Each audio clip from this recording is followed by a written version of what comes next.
श्री शिवाय नमस्तुभ्यम। स्वागत है आपका शिव पुराण शिरुद्ध संहिता पंचम खंड 45वें अध्याय में युद्ध आरंभ। संत कुमार जी बोले, हे व्यास जी, जब इस प्रकार अंधक के उन तीनों मंत्रियों ने वहां आकर अंधक को सब बताया, तब क्रोधित होकर वह स्वयं वहां जाने को आतुर हो गया। तब मदिरा पान करके वह अपनी विशाल सेना को साथ लेकर मंदराचल पर्वत की ओर चल दिया। वहां रास्ते में उसकी मुठभेड़ भगवान शिव के वीर गणों से हो गई। उनमें बड़ा भारी युद्ध हुआ। शिवगणों ने दैत्य सेना को मार मार कर वहां से भगा दिया। वीर बलशाली दैत्य विरोचन, बलि, बाणासुर, सहस्त्रबाहु आदि बड़ी दृढ़ता से लड़े, परंतु शिवगणों ने उन्हें वहां से खदेड़ कर ही दम लिया।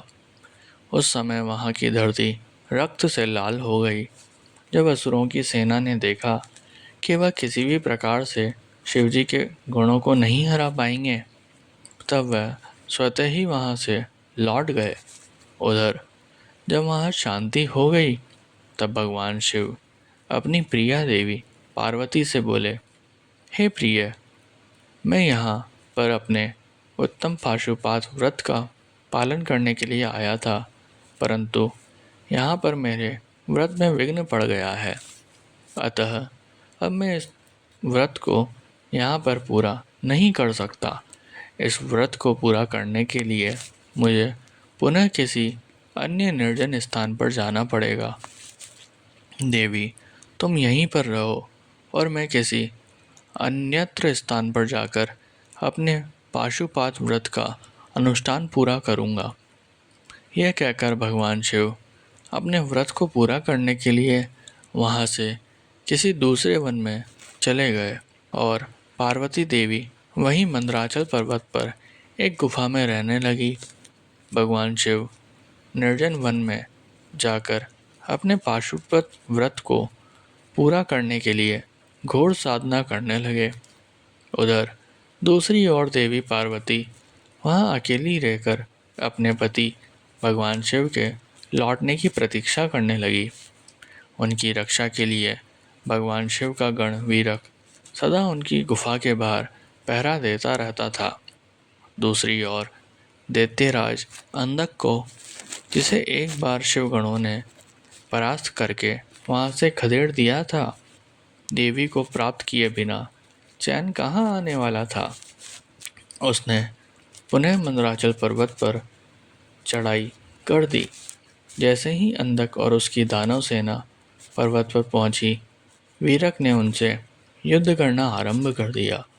महाबली वीरक बड़ी वीरता से उन दैत्यों से युद्ध करता रहा और उन्हें हराता रहा।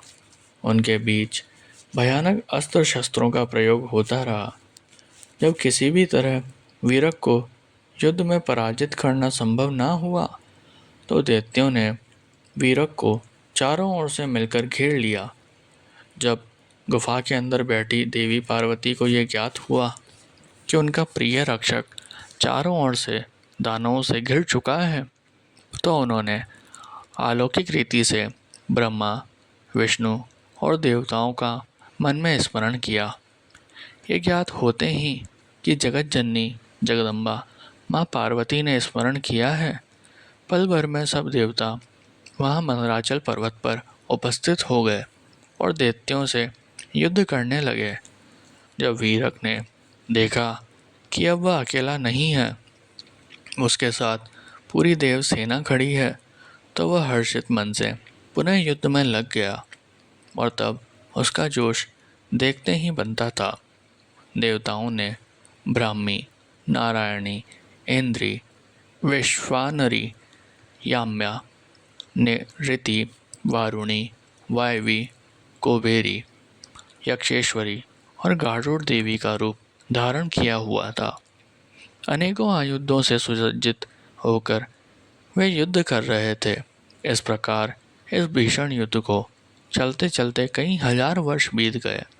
देवसेना जितने भी असुरों को मारती, दैत्य गुरु शुक्राचार्य अपनी मृत संजीवनी विद्या से पल भर में उन्हें पुनः जीवित कर देते।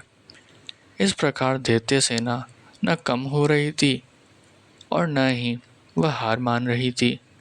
युद्ध दिन प्रतिदिन और भयानक होता जा रहा था। भगवान शिव भी अपना पाशुपत व्रत पूरा करके वहां मंदराचल पर वापस आ गए।